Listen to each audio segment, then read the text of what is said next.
Have you ever sat across the table from your grown child, maybe over a cup of coffee, and heard them say something that just didn't sit right with you? Something that made your stomach twist just a little. But you brushed it off because, well, they're your child.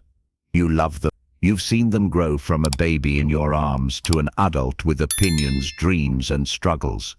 So when they say something harsh or dismissive, it's easy to make excuses. They're just tired. They didn't mean it.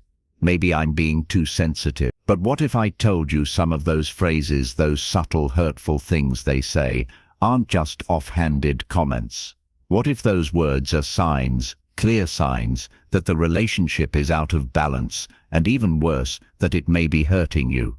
Now, I'm not talking about the usual disagreements. Every parent and adult child will go through that. That's part of life.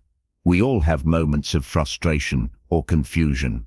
But I'm talking about patterns, about words that reveal a mindset, a lack of respect, a lack of care. Words that, when spoken repeatedly or with intention, can chip away at your dignity, your confidence, and your peace of mind. This video isn't about giving up on your children. It's about standing up for yourself. It's about recognizing when a line has been crossed and having the strength to step away from people, even your own family, when they've stopped treating you with love and respect. Let me ask you something.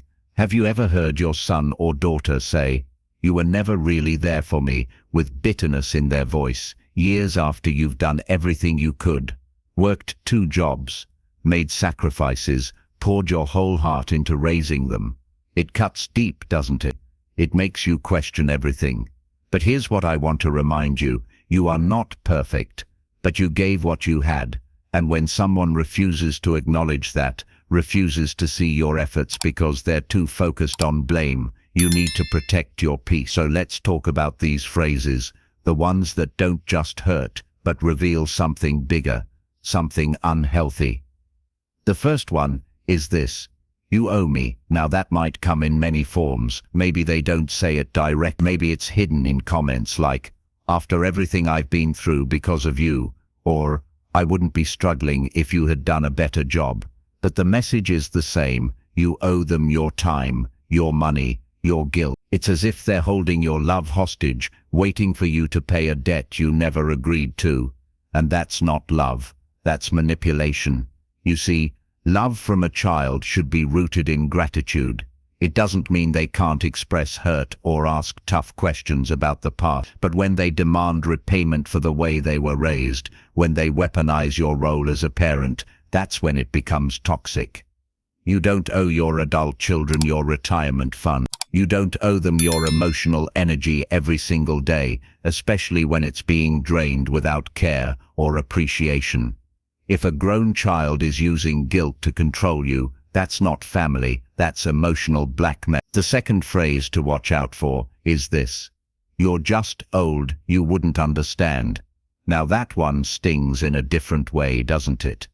It's not loud or aggressive, but it's dismissive. It makes you feel invisible, like your wisdom, your experiences, and everything you've learned in your life somehow count for nothing. You may have lived through wars, recessions, family losses, personal victories, heartbreaks, miracles, and all of that is brushed aside with one word: old. Let me tell you something right now. Being older doesn't make you irrelevant.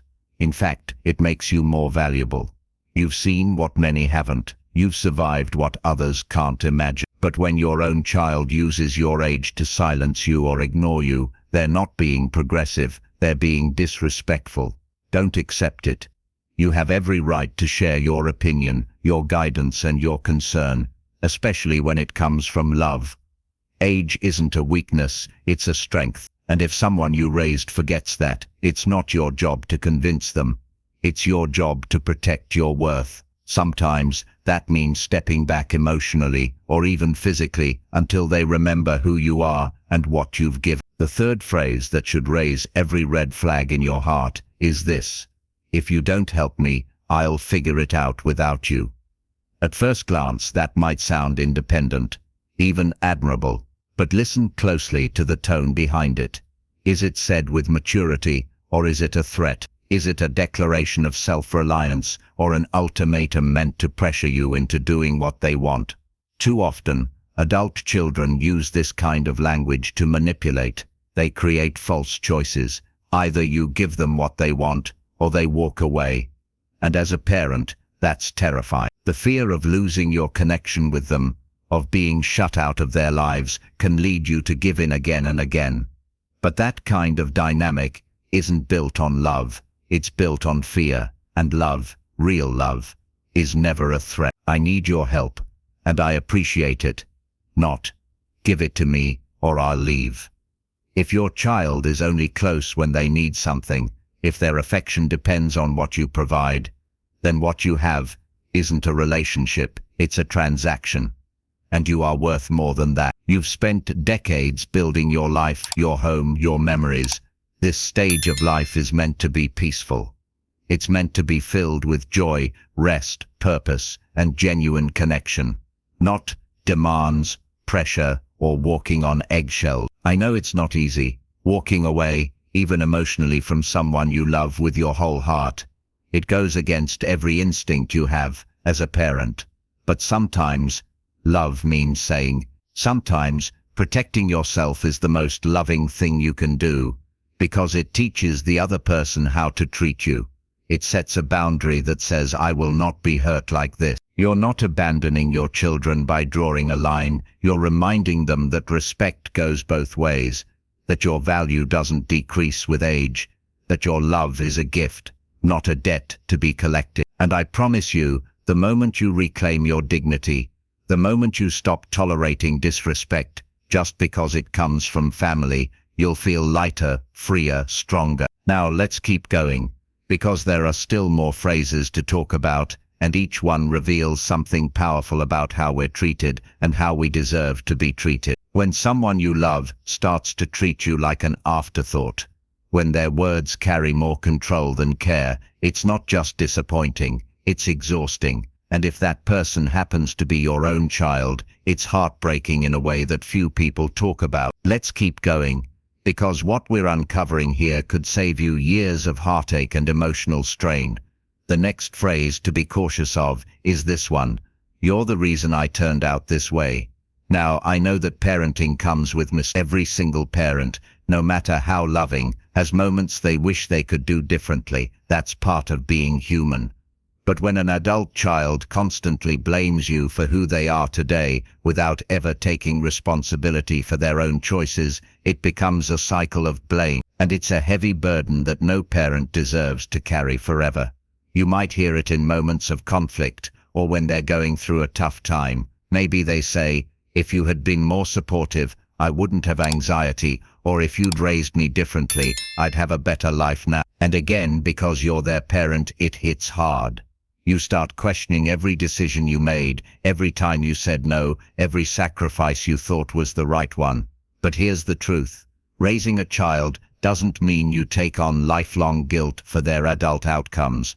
They have free will. They've made decisions as grown people, and those decisions are theirs. Blaming you for their shortcomings might make them feel better in the moment, but it keeps them from growing.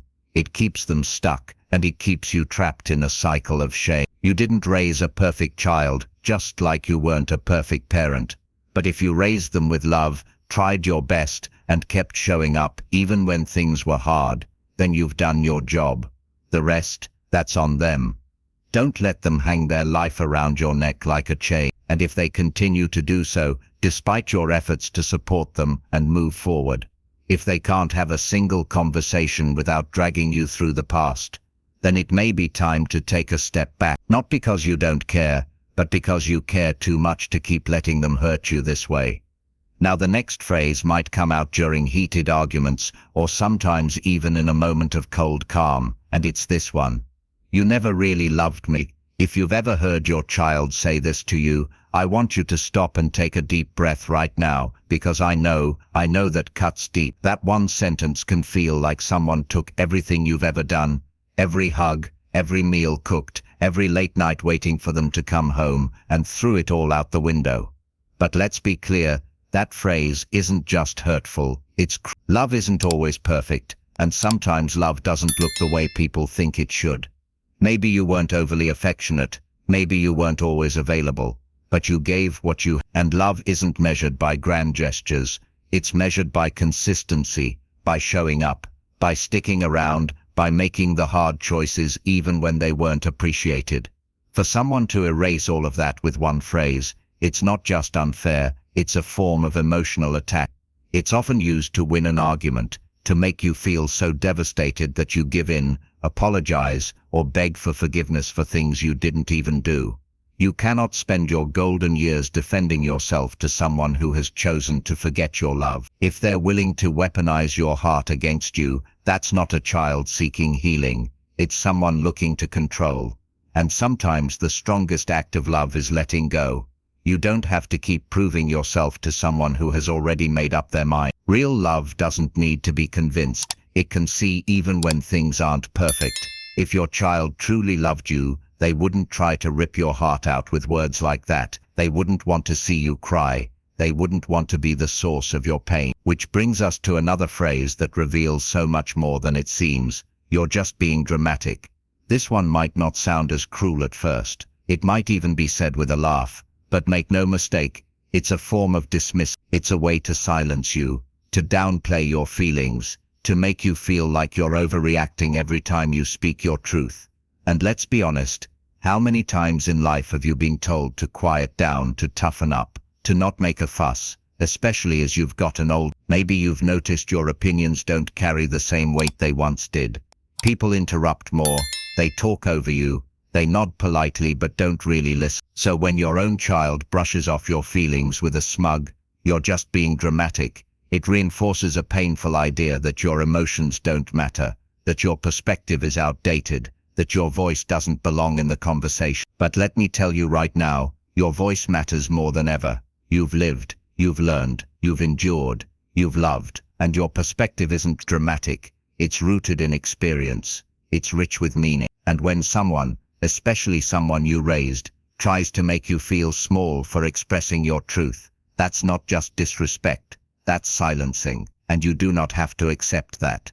You deserve to be heard. You deserve to speak without fear of being mocked. And if the people closest to you can't give you that space, you are absolutely within your rights to create space of your own, to step away, to draw that boundary, to say no, I will not be dismissed. Because this part of your life, this chapter you're in, is not about pleasing people who don't value you. It's about standing strong in who you are. It's about rediscovering peace, dignity, and joy. It's about living fully without being dragged down by the emotional weight of someone else's immaturity. So, as we keep talking through these phrases, I want you to remember, every single one of these examples isn't just about words. They're about patterns of disrespect, patterns of control, patterns of manipulation. And the moment you start to recognize them for what they are, you begin to take your power back. This is not about turning your back on your family. It's about turning your face toward yourself, toward the self-respect, the peace, and the clarity you deserve. You're not too old to set boundaries. You're not too old to start fresh. You're not too old to say that's enough. And if any part of your heart is aching while hearing these words, if you're remembering a conversation, or a look, or a moment that made you feel small, know this, you are not alone. So many parents carry this silent pain, but today, you've given yourself permission to name it. And soon we'll talk about the final phrases that truly matter, because they reveal the deepest truths about where you stand and how to move forward with strength. Let's keep going, because the next phrase we need to talk about might seem innocent on the surface, but underneath it carries a message that can quietly erode your sense of value. It's this: I didn't ask for your opinion. Now, of course, everyone has the right to choose whose advice they follow. Your adult children are allowed to make their own decisions, even ones you may disagree with. That's part of growing up. You know that. You've accepted that. But when your child snaps back at you with a sharp, "I didn't ask," or worse, "No one needs your opinion," it cuts deeper than they probably realize. Because what they're really saying in that moment is that your wisdom doesn't matter, that your voice is no longer welcome, that the years you've spent gathering experience, learning hard lessons, navigating this world, somehow don't count anymore just because the calendar turned another page. It's a hard thing to face, especially when all you were trying to do was offer some guidance.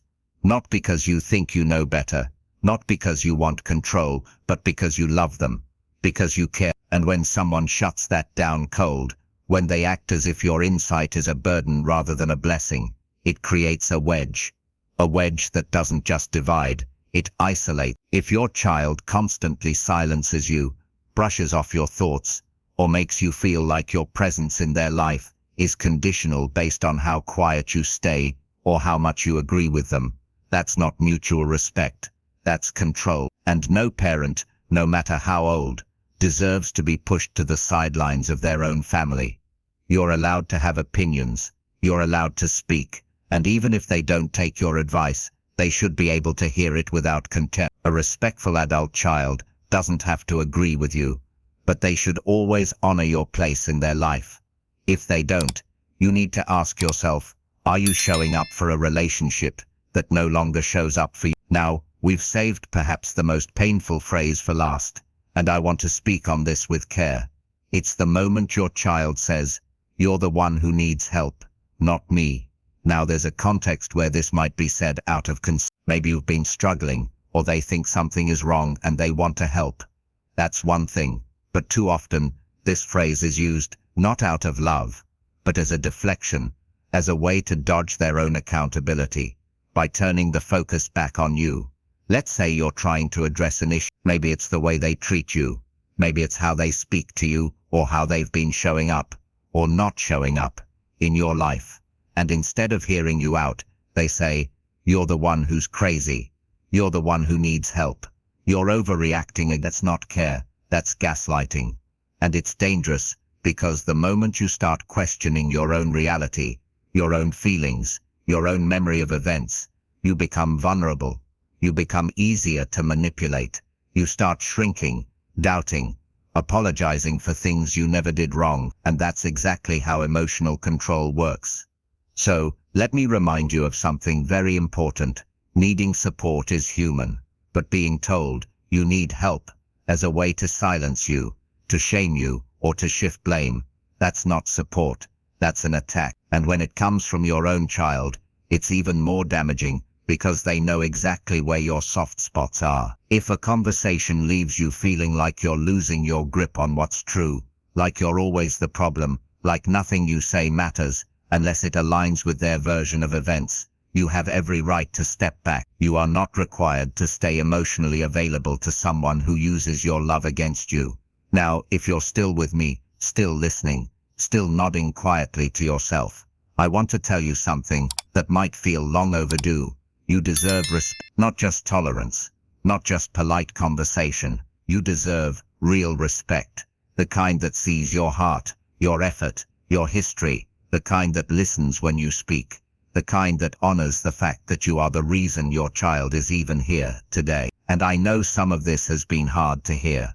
Maybe it's stirred up old wounds or recent ones. Maybe you've been holding back tears or memories that you don't talk about often. That's okay, because acknowledging these things doesn't make you bitter, it makes you brave. It means you're finally ready to stop carrying the pain quietly. It means you're ready to put yourself first. Not because you've stopped loving your children, but because you've started loving your children, but because you've started loving yourself again.